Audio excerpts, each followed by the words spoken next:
sais où sont les juges. Tu ne veux pas qu'ils voient que tu as mal, que chaque mouvement te fait souffrir. Depuis cette blessure à l'aine, tu ne contrôles plus ta jambe. Tu dois déployer des efforts insensés dans tout le reste de ton corps pour la mettre en mouvement et donner l'illusion que tu es en pleine santé. Tu n'as jamais déclaré forfait, tu n'allais pas commencer aujourd'hui. Alors tu serres les dents. À chaque figure, tu espères garder l'équilibre. Tu as effectué ces gestes tellement de fois dans ta vie qu'ils sont gravés dans chacun de tes muscles. Mais ce saut est trop difficile. Il réveille ta douleur. Tu cries et tu perds l'équilibre.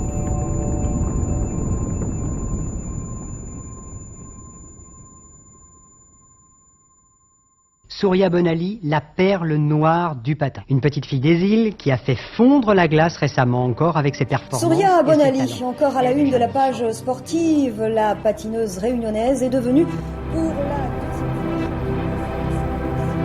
Celui qui ne sait pas d'où il vient ne peut pas savoir où il va. Ainsi parlait le penseur Antonio Gramsci. Depuis sa naissance, ses parents adoptifs ont dit à Surya qu'elle était née à Nice. Mais à la fin des années 80, les journalistes se permettent de raconter une autre histoire. Surya est née au large de l'Afrique, sur la petite île de la Réunion, un lieu pour le moins exotique. Les Bonali ont trouvé Surya à l'âge de 3 mois, abandonnée par sa famille.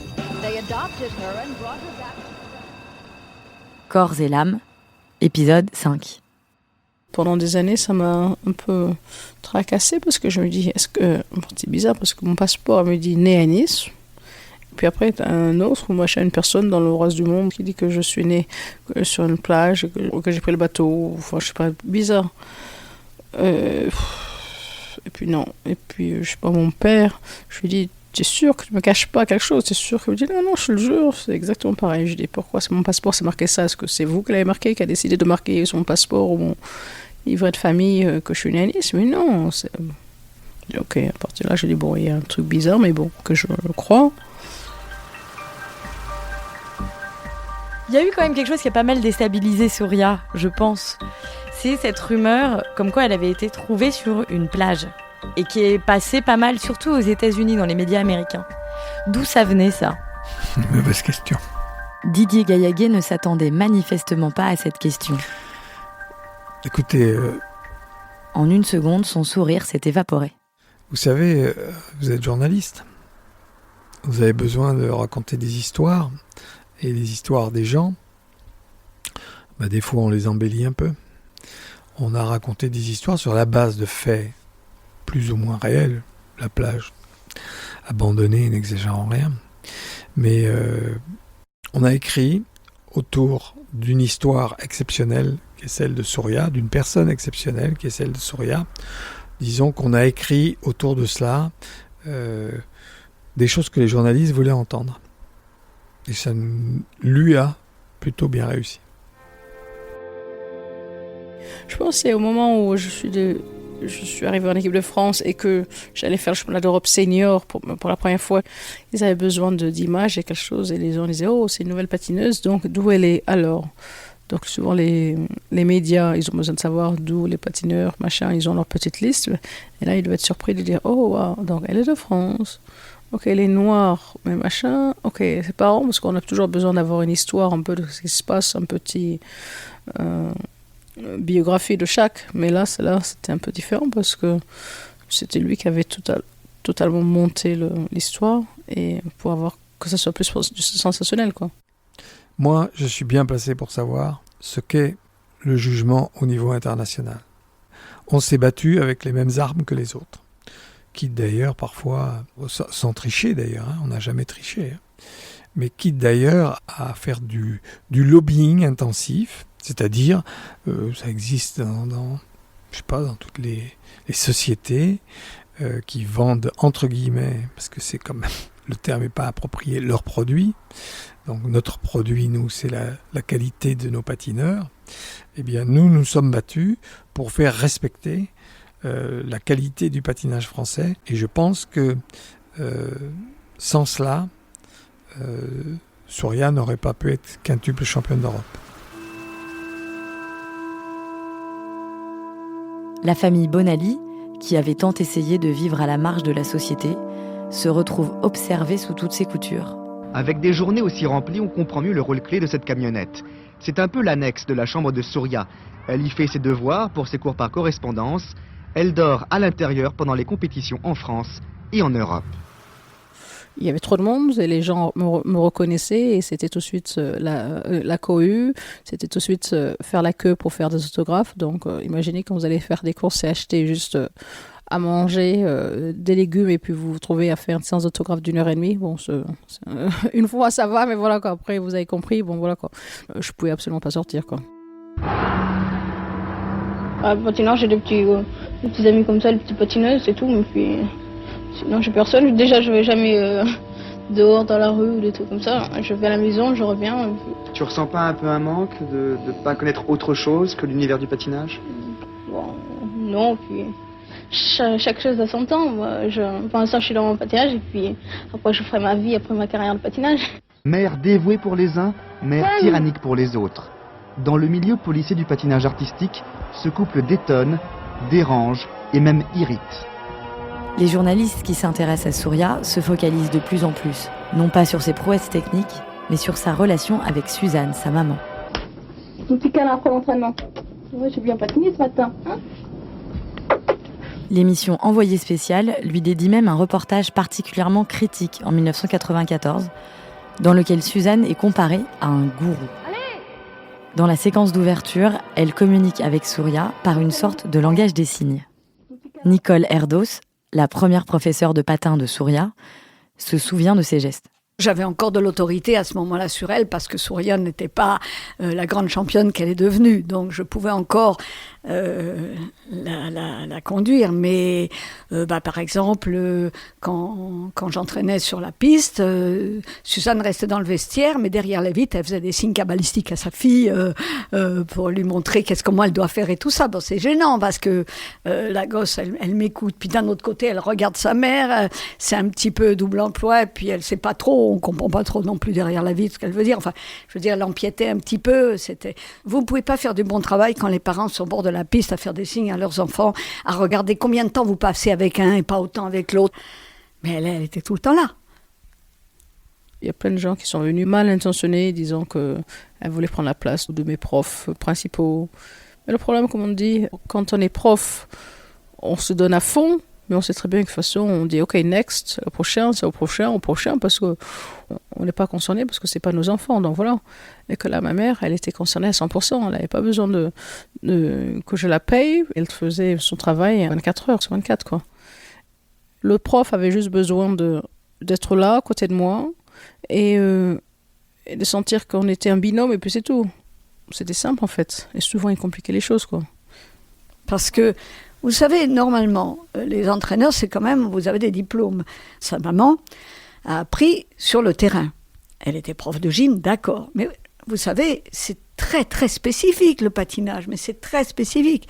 C'est vrai qu'elle a beaucoup appris parce qu'elle a beaucoup assisté aux entraînements. Mais quand vous avez des entraîneurs qui vous mènent au championnat d'Europe, au championnat du monde, il y a des règles dans chaque sport. Il n'y a que l'entraîneur qui est autorisé à être en bord de piste, à entraîner votre élève au moment de la compétition. Bon, sa maman, on la mettait à la porte, elle rentrait par la fenêtre et je pense qu'il y a eu un malaise et qui a un petit peu gêné, qui a un petit peu indisposé les juges, qui a un petit peu entravé. Je crois qu'ils ont pris Souria un peu en grippe. Ça m'a fait beaucoup de peine et j'ai mis ça sur le compte de cet effet-là.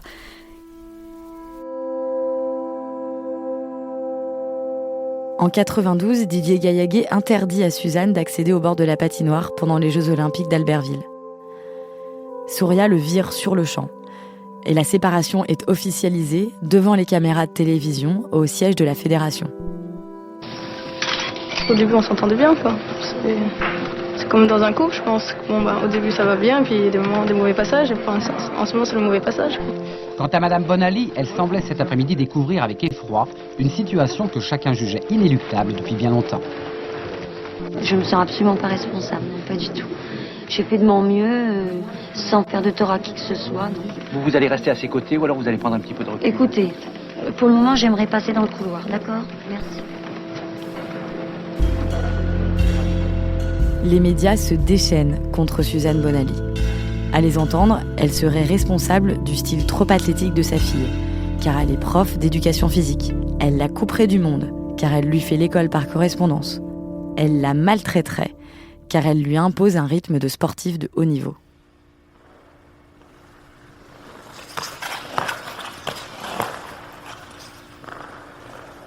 J'ai une période, pendant une longue période, où mes parents faisaient tout pour que je sois vraiment, que ça soit vraiment strict, sans que ça soit militaire, mais voilà, quand c'était ma routine, ils savaient, il fallait que je me couche tôt. À 9h, je devais être au lit. J'allais faire du footing. Bien sûr, je ne mangeais pas de sucre, je ne buvais pas des boissons, des sodas, du coke ou des trucs comme ça. C'était une habitude. Je pense que quand on n'essaye pas, on n'a pas envie d'essayer parce qu'on ne connaît pas. Ça ne m'a pas dérangé de ne pas sortir. Je trouve ça bizarre quand les gens disaient « Oh, moi je sors » ou j'entendais des filles d'équipe de France dire « Oh là là, elle a fait la bringue toute la nuit, machin, elle est sortie en boîte, machin. » On disait « Oh !» On disait « Bah oui, elle n'est pas sérieuse. Elle a fait la fête toute la nuit ou elle a un copain. »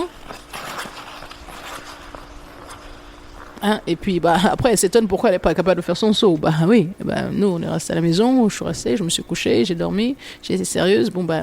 Aujourd'hui, mon saut il passe et je pleure pas et c'est elle qui pleure. Si vous aviez refusé tout ça, si vous aviez dit à vos parents non, mais en fait je veux être grosse et faire de la flûte. Je pense qu'elle me l'aurait laissé faire. Je pense qu'elle me l'aurait. Oui. Elle m'aurait rien dit. Du moment que ce que je faisais, je le faisais à fond. Je pense que c'était ça le plus important. N'importe quoi, je veux le faire à fond.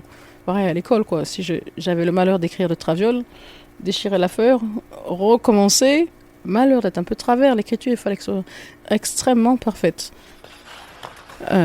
J'avais la chance de m'épanouir en faisant, pendant la période des spectacles. J'avais le temps de voir autre chose, me changer les idées pour pouvoir reprendre la saison c'est vrai que s'entraîner tous les jours, c'est pas métro dodo, mais c'est un peu la même chose en patinage, quoi. C'était ça, quoi. Se lever, hop, s'habiller, hop, aller à la patinoire, s'échauffer, hop, aller à la patinoire, après on prenait une pause, manger, on faisait une pause, hop, on repartait à la patinoire, entraînement physique, après, Vous n'aviez pas de vacances? Non, jamais, interdit. Beaucoup de gens ont remis en cause le duo mère et fille. Mais en fin de compte, s'il n'y avait pas eu Suzanne, il n'y aurait pas de Souria. Suzanne, elle voulait pour Souria, pas qu'elle soit seulement bonne, elle voulait que ce soit la meilleure et qu'on parle que d'elle. Philippe Candeloro a bien connu la mère et la fille. Elle mettait des cartes de visite ou des cartes de crédit sous les lames pour essayer de trouver la meilleure stabilité parce que Suzanne était persuadée qu'à un certain angle, voilà, Suzanne c'était Einstein des fois de temps en temps, elle disait si tu mets ta lame un tout petit peu plus penchée, peut-être que ça te permettra de faire le quadruple plus facilement. Donc elle recherchait, c'était une espèce d'ingénieur Suzanne parce qu'elle voulait le meilleur pour Souria, le plus facile et se dire même si ça paraissait tordu, Einstein devait être tordu pour pouvoir inventer ce qu'il a inventé. Donc elle se dit c'est pas grave, je passerai pour une fille tordue, mais peut-être que si ça peut apporter du bien à Souria, je le fais. Si sa mère n'avait pas été là, Souria n'aurait pas existé dans le monde du patinage. Parce que sa mère l'a quand même beaucoup encadré, s'est beaucoup adapté à ses capacités physiques.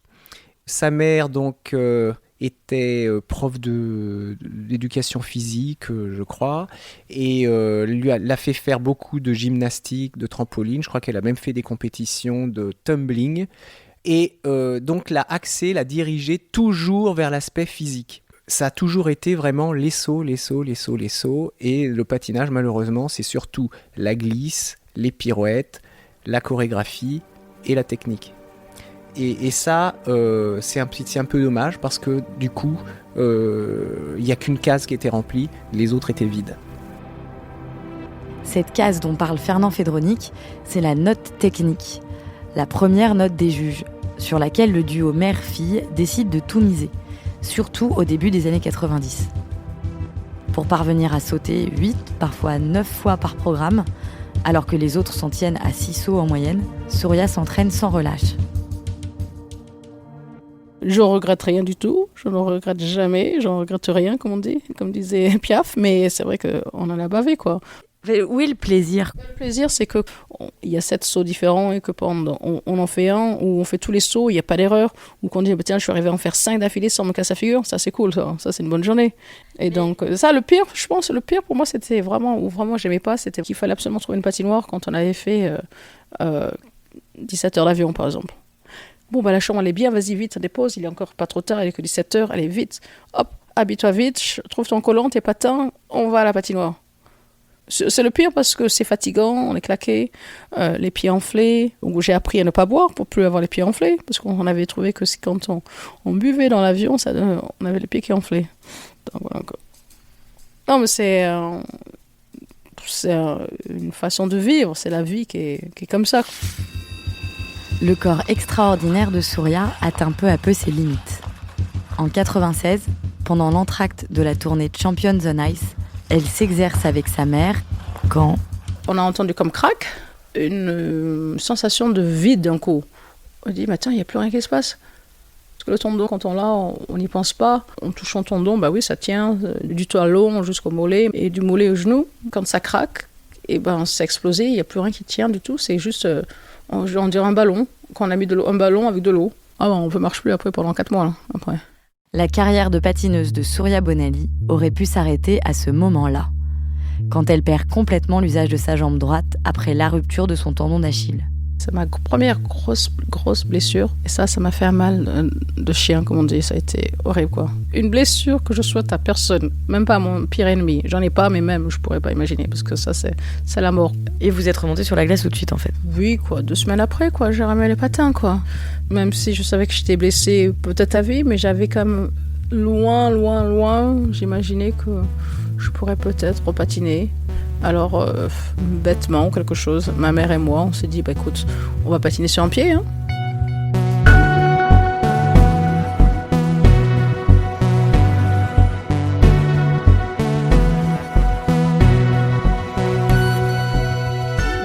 Être née quelque part, quand les temps sont difficiles, n'est plus si important pour Surya. En 1996, elle a 23 ans et elle a de l'argent. Elle aurait pu s'éloigner de sa mère, mais elle fait tout le contraire. En combinant leurs 2 forces de caractère, elles orchestrent le retour de Surya sur le devant de la scène mondiale.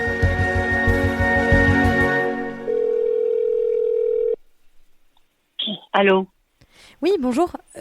Madame Bonali ? Oui. Ce sera dans Corps et l'âme, épisode 6. Who are you ? La tête à l'envers.